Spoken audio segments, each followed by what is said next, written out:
Hello, everybody. Good morning, and welcome back to the latest edition of the Blood Red Morning Bulletin here on the Blood Red channel. I'm your host, Edward Kay, and joining me this morning is James Martin, and we are, of course, going to be previewing all things Merseyside derby, the early kickoff once again for Liverpool, returning from the international break, 12:30 tomorrow at Anfield. And I mean, we'll stick with players coming back from the international break for now, James. Obviously, it was an issue that was on Jurgen Klopp's mind, maybe more so for the last international break than this one. Obviously, he's managed to get his South American contingent back sooner than 24 hours before kickoff, like he did last time around, which, I mean, obviously can only be a good thing in terms of rest and recuperation for them all. I mean, back less than 24 hours before the Wolves game, I think we saw how much of an impact that had on Alexis McAllister in particular. You know, been playing however many thousand miles above sea level, flown however far across the world, got back about 20 hours before the game, and then, I mean, you could really see it in his legs in that Wolves game. How much do you think it's going to help? I mean, obviously all the players are going to be helped by having longer to rest, but particularly those South American players, you know, Nunes as well, probably going to have to start, going to help him out. And how much will it help, do you think, McAllister in particular? Yeah, it should definitely be a help. I mean, it's still a small turnaround, isn't it? It's not like it's ideal in terms of what Klopp would want, and especially in terms of preparation for what's always a big game. I was a little bit worried. I was having a look at Argentina's fixtures, and their last one before I came back was away at Peru, which is not exactly known for its low altitude either. But I did have a look at the ground, and it was fine. So, yeah, not playing halfway up a mountain this time, which is good. Yeah, hopefully it helps. Like you say, him and Nunes are kind of in the same boat in terms of they don't necessarily have to start, but that it's not far off that in the sense that there are limited other options. I mean, Nunes, there's a question mark over whether Gakpo is going to be back fit, even if he's back. You know, we've seen he's back in training, but is he back fit enough to start after being out? You'd say possibly not, if you know, just a guess, but I'd be surprised to see him thrown in from the start. And then, you know, you're looking at Salah being the shoe-in, but then the other options, I mean, Jota's there. So if Gakpo's all right, you can just about string together a trio who haven't been away playing in South America. But assuming he's not, then at least one of Diaz and Nunes are going to have to play. So, yeah, definitely a boost that they've come back maybe a little bit earlier than expected, certainly a little bit earlier than last time. With McAllister, you know, you're looking at that position, it's the debate that looks like it's going to, well, almost define the season in some ways. In terms of, you know, is he going to be playing as that number 6 throughout? Does Klopp trust Endo enough to actually use him, you know, as he was signed to play, or is he going to be that kind of squad role? Is he going to just come in for the cup games? Is he going to be more of a depth signing, which, you know, would make sense as well, but that doesn't necessarily make him a bad signing. But it would mean that, you know, for the big games, Liverpool are going without a recognised number 6, which puts a lot of pressure on McAllister, and I suppose that pressure is felt most when he has just come back from international break, when maybe he's carrying that fatigue. So yeah, big calls to be made. Obviously, it's an important position in any game, but particularly in the derby, you don't want that to be a kind of weak link that could sort of be targeted. So yeah, it'll be interesting to see what Klopp goes with. But that kind of extra training day maybe makes you think that that he will give the nod to at least a few of the South Americans. Yeah, as you say, some big decisions to be made with that starting 11, and we'll stick with that. And with that debate over McAllister and Endo, I mean, which way do you think Jurgen Klopp's going to lean in here? You mentioned the trust levels in Endo. Obviously, this is a Merseyside derby. This is where you want the players you trust the most out there on the pitch. You know, especially in terms of, you know, people who have that experience. They're not going to make a silly tackle, maybe lunge in rashly. Like, I'm not saying Curtis Jones's tackle on Bissouma was rash at all. I think he just went to win the ball, but maybe just sort of that extra cool head, which maybe Endo might bring to the number 6. But do you think he'll go with McAllister in the 6, or do you think he'll go with Endo? And depending on who he goes, how do you think he might build up the rest of his midfield 3? I think as long as McAllister is deemed fit enough, he'll be played. That's my take on it. It's I see what you mean about Endo. Maybe he does have that little bit more experience in the role. He's more of a natural tackler. So maybe in terms of that kind of lunging in, you maybe get a bit more sort of a cool head with Endo. But at the same time, you know, I think what's underrated about Sean Dyche is that he's quite a sort of positive manager in a way. He does like to press, particularly from the front, and that press tends to be kind of oriented around, the deepest midfielder of the other team. So it's not going to be the sort of game where whoever plays there has all the time in the world to, get the ball, get on the turn and pick a pass. It needs to be someone who's sharp in possession. And that is where McAllister is stronger than Endo. I mean, obviously, you don't want to be too harsh on Endo. We've not seen too much of him, and he has had some very strong moments. But one thing I would say when I've watched him is that he has looked a bit more kind of ponderous on the ball. He's maybe taken a couple of touches where others would take one. And that could just be acclimatizing. The Premier League's a faster league. He's been in the Bundesliga for goodness knows how long. And before that was playing in Japan. So, it could well be that he does speed up to the pace of the game around him. But I suppose the question for me is, do you want to test that theory in the Merseyside derby? I would say probably not. And so, yeah, if at all possible, I'd want more of a ball player in that number 6 role. And that would have to be McAllister, unless we see something crazy with, a Gravenberch experiment. I know Klopp has said he can play the 6 in time, but it would be, again, an odd one to throw him in for the first time there, even though it could be a potentially interesting option. But so if we go and say McAllister's at the 6, then building forward from that, you'd assume Gravenberch might get the nod in one of those number 8 roles. Obviously, it would be Curtis Jones' position, but still suspended. So, that's a pretty good swap to be able to make. There is strong depth in that position now. And then, so I think from there, the team is sort of coming together quite nicely. You've got other options. You saw Harvey Elliott got the nod, didn't he, in the first game without Curtis Jones? But then I think Liverpool did look better when Gravenberch replaced him at half-time. Obviously, he did miss that big chance, but nonetheless, I think that was the better trio. So alongside Szoboszlai, of course. So yeah, for me, I think that's what I would be going with: McAllister, Szoboszlai, and Gravenberch. Yeah, I think you're spot on. That's the midfield 3 I'd be going with. I agree with you on.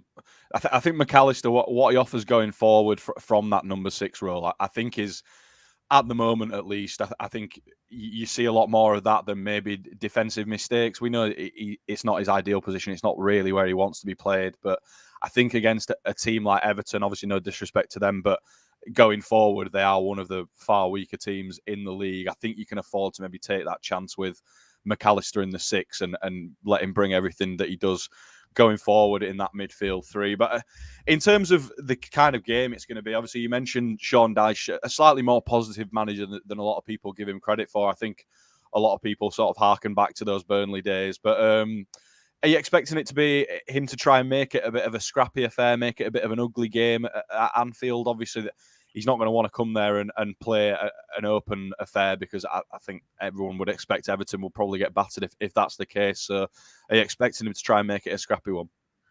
Yeah, probably. I mean, there's very much a template set in stone, isn't there, for the kind of Everton coming to Anfield. It doesn't usually work for them, but it's never trying to play it off the park, is it, for obvious reasons. But yeah, I think what the Athletic did something interesting. It was after 6 games of the season, so a couple of games ago now, where they were looking at how teams are pressing and other things like that. And yeah, Everton are pressing more than average in the league from the front, but also I think they have either the 3rd or 4th highest percentage of long balls. So I think we'll see that kind of side come out against Liverpool. They'll kick it long, they'll try and get the ball in an awkward area, even if they don't have possession of it. So hoof it in the general direction of Van Dijk, and then get their forwards on him, try and put him under pressure. And yeah, whoever's partnering Van Dijk as well in this one, he's probably going to be the main target, as we've seen, for many years now. It tends to be the non-Van Dijk partner who gets the biggest sort of amount of pressure. So we'll probably see a bit of that, just the kind of getting it into Liverpool's final third in a not very pretty technical way, and then trying to see if a turnover can be forced from there. So yeah, pressure on the defenders to sort of be alert throughout the contest, be sharp in their touches, in their passes out. So I think that's maybe the danger area. If Liverpool gets that wrong, then maybe Everton can cause some problems. But of course, if Liverpool can get it past the press and start playing their football, you'd have them as strong favourites to rack up a good result. Yeah, you mentioned the sort of uncertainty over who's going to be a partner for Van Dijk. And I don't say uncertainty in a negative way. I think Jurgen Klopp's got a bit of a positive headache, really, there. I think a lot of people at the start of the season would have assumed that is Matip's spot, that's sort of the end of, not Matip's spot, sorry, Konaté's spot, partnering Van Dijk. But, Matip, we won't talk about the own goal against Spurs, but other than that, had a fantastic game.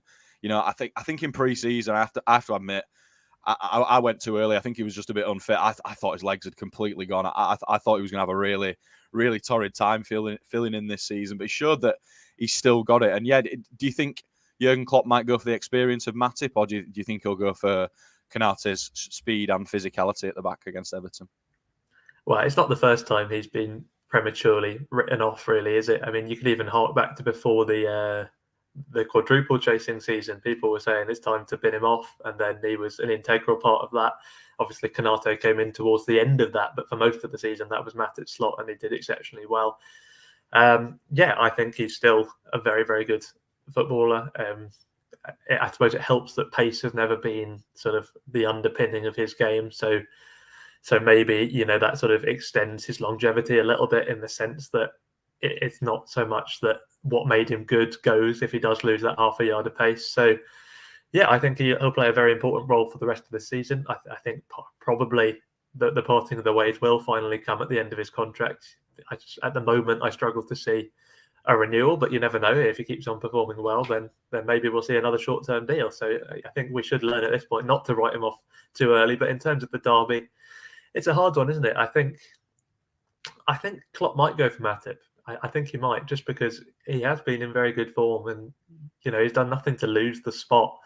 Of course, he also has the benefit of not having played for the national team for a very long time now, so he's not been away. He's had a rest. So when you compare that to Konaté, who's been away with France, you think, well, it's marginal, but if it's something that helps Klopp make the decision, maybe that's the direction he'll lean in. And I mean, you look at the last game as well, the Brighton game. I thought we actually looked a lot more shaky when Konaté was introduced. That's not necessarily a dig at him, but I thought that Matip and Alexander-Arnold had kind of been very sound defensively, and then I think it was Gomez and Konaté who came on, and it just looked a little bit more uncertain. So I think stick with what's broadly been working, and that means Matip on this occasion. Yeah, I'm thinking along the same lines. I think you might just look at that. You mentioned those long ball figures. I think you might just look at this one and think, go for Matip. His height is impressive in the air. Obviously, not that Konaté isn't great in the air, but I think Matip maybe slightly got the edge on that one. But sticking with the defence, obviously, we're still waiting to hear how long Andy Robertson's going to be out with this suspected dislocated shoulder. Obviously, he had a scan, but wait until Jurgen Klopp's press conference today at 1:30 to find out just how long he's going to be out. Seems pretty obvious that Kostas Tsimikas will be starting in the derby tomorrow. I mean, James, he's been a pretty good replacement when he's had to step in, but the prospect of him having to come in for an extended period maybe this season, does that worry you at all? And are you worried that, I mean, particularly in this Merseyside derby fixture, Liverpool might miss a bit of Robertson's fire on that left-hand side?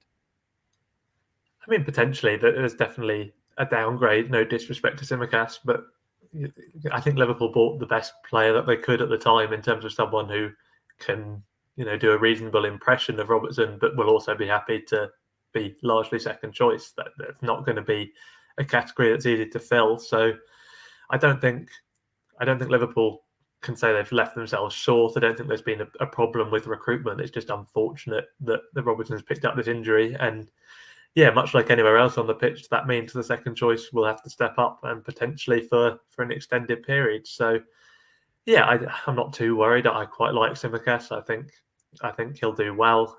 He hasn't really done anything majorly wrong, so at least give him a chance.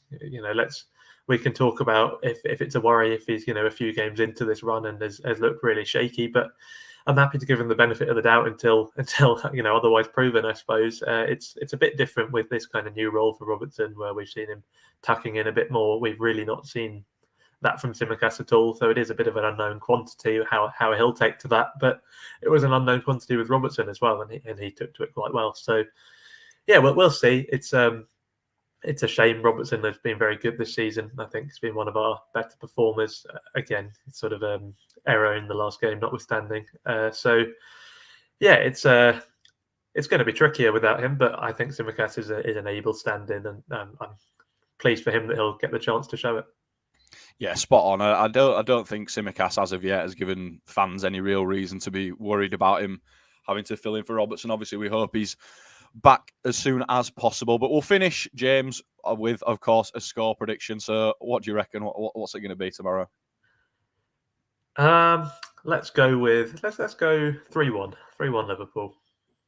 Yeah, nice one. I'm going to go 3-0. We're going to get a lesser spotted clean sheet, but we'll see how that one turns out. There are a few slightly less bold predictions on Poetry in Motion, but you can tune in to that one tomorrow morning if you want to find out what Fitzy and the lads thought. But that is all we've got time for here on the Morning Bulletin this morning. So, James, thanks for joining me, and we'll catch you next time.